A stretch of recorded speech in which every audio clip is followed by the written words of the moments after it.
How Steve Bannon used Sean Hannity to save Roy Moore. A week after a bombshell Washington Post report detailed allegations of his romantic pursuit of teenage girls, the fate of Alabama Senate candidate Roy Moore looked grim. Everyone from Senate Majority Leader Mitch McConnell to Ivanka Trump spoke out against Moore's continued candidacy, with the latter saying in a statement that there was a special place in hell for people who prey on children. Even unwavering Trump ally Sean Hannity expressed his doubts. That moment of moral clarity didn't last long. Donald Trump rebuked his own daughter by forcefully endorsing Moore. The Republican National Committee, which had stopped fundraising for Moore, turned the money spigot back on. Meanwhile, the relentless conservative media campaign to cast doubt on Moore's accusers seems to have worked. After an initial drop in the polls, Moore now looks to be running about neck-and-neck with Democrat Doug Jones, with fewer than 1 in 6 Republican-leaning voters saying they believe the allegations are true. The dramatic reversal recalls the aftermath of the October 2016 release of the Access Hollywood tape that many believed would torpedo Trump's candidacy. And behind the scenes, the same man who encouraged Trump's allies to stick by him has been working tirelessly to prop up Moore, whom he supported against establishment Republican candidate Luther Strange, erstwhile Trump advisor Steve Bannon. He's the counter to the fake news. He's been a stalwart, Moore told Bloomberg of Bannon. It's helped us a lot. He's the master strategist. Though Bannon's associates and allies recently told me that they're unhappy that their fortunes are yoked to Moore, Bannon's public support has never wavered.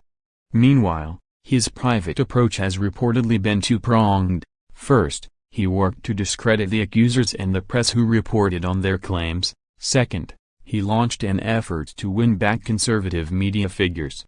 The first wasn't exactly a stroke of strategic genius. Right-wing pundits began to question the accusers' accounts in almost the same beat as they were made public, and Trump, whose endorsement had the potential to make or break Moore among his powerful base, privately questioned them from the outset, reportedly complaining that the #Me Too movement is spiraling out of control.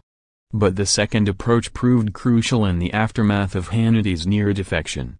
After Hannity issued an ultimatum on his show demanding Moore explain his actions within 24 hours or risk losing his support, Bannon reportedly went into overdrive. Along with Breitbart's Washington editor, Matthew Boyle, he besieged the Fox News host with phone calls and texts.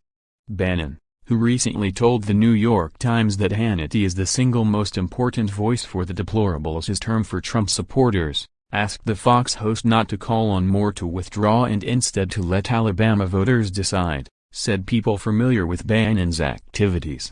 One of the people said Hannity was skeptical, but willing to listen. The person said Hannity texted Boyle, "You pull this off, it's a miracle." Hannity did not offer comment on that particular text message, and through a spokesperson he denied to Bloomberg that he had been influenced by anyone. But he ultimately backed down on his ultimatum, saying that the voters of Alabama should decide for themselves whether to elect Moore to represent them. "I know these people," he said the next day.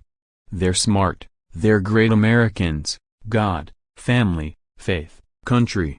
I am very confident that when everything comes out, they will make the best decision for their state." Hannity's change of heart did not completely reverse Moore's fortunes, but it did kick off a domino effect. The White House quickly cottoned onto the "let the voters decide" narrative, and eventually re-endorsed Moore as preferable to liberal person Jones. The RNC soon followed suit, quietly returning resources to the state.